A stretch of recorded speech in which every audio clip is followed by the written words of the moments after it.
Bigay lang yan ng friend. I'm using this moisturizer.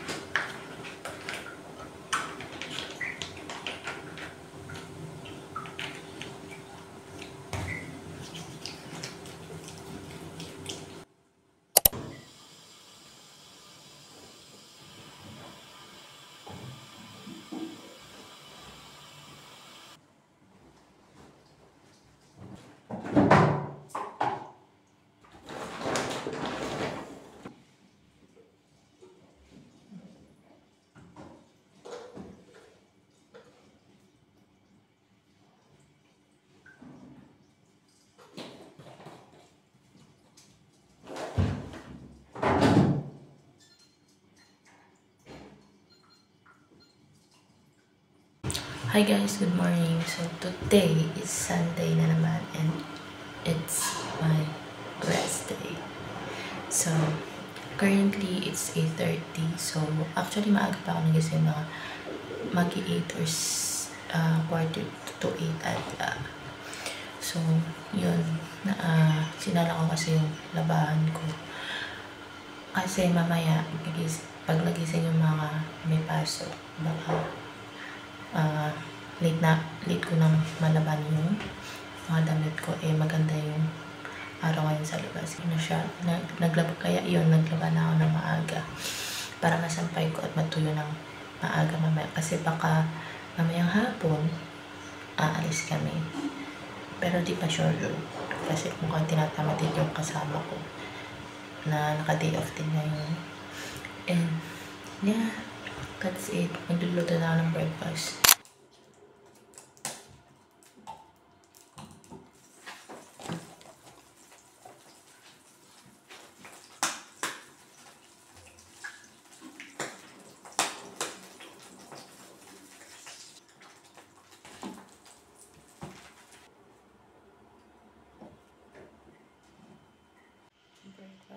Today.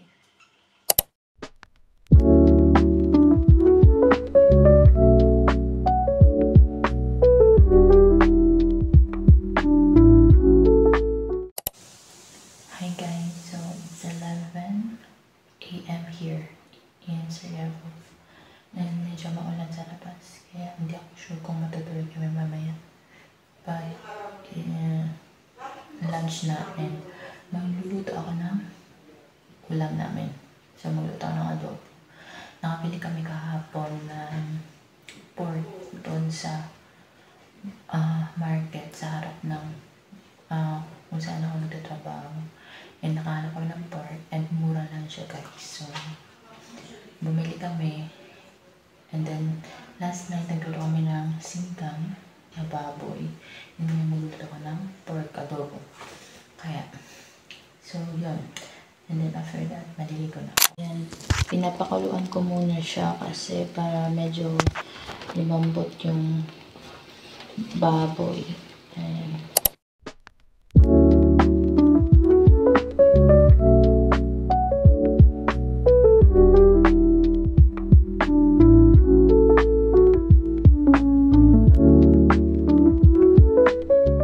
Guys, habang naghihintay tayo, lumambot yung pork. Ito ko kayo sa parang backyard namin. May mga apple and plum doon. So, ito kayo. Yan, ito yung labas namin. Ayan, mga apple. 3 apple yan. Pero hindi siya lumalaki. Maliit lang. Plum tree. Pero parang wala na siyang ano. Ayan guys, may raspberry din dito. Ayan, raspberry.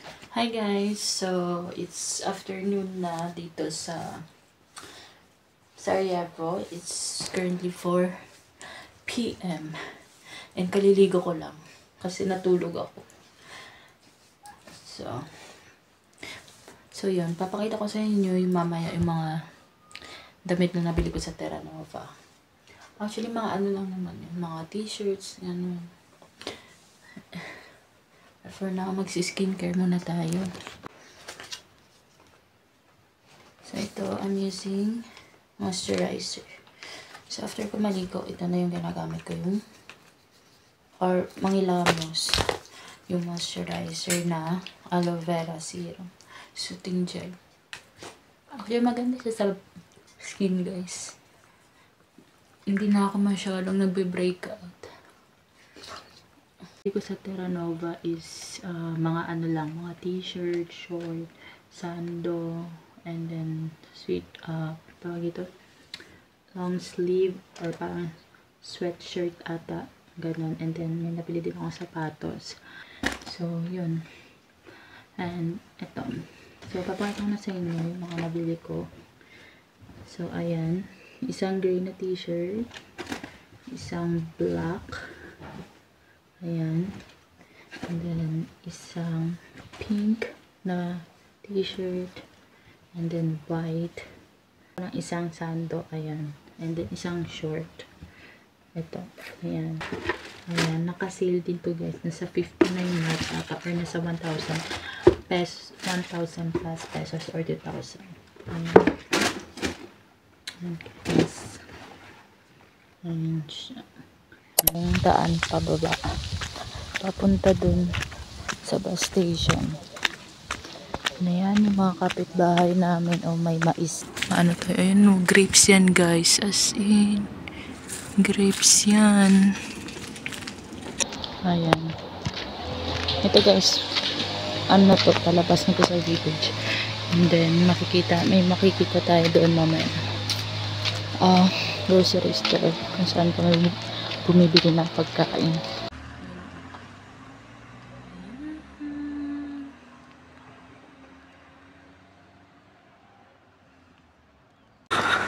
Ayan na guys, yan na yung grocery store. Ewan ko kung bukas ngayon kasi every Sunday sarado yung lahat ng mga malls, grocery store, mga supermarket. Sarado pero down. Ay sarado. Supermarket. Close siya kasi Sunday. So, ito na yung way pa labas ng village. Ayan, doon na yung labas.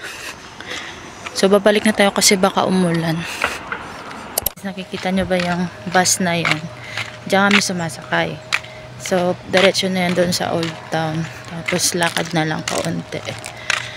So, nasa 2.20 marks din yung pamasahe.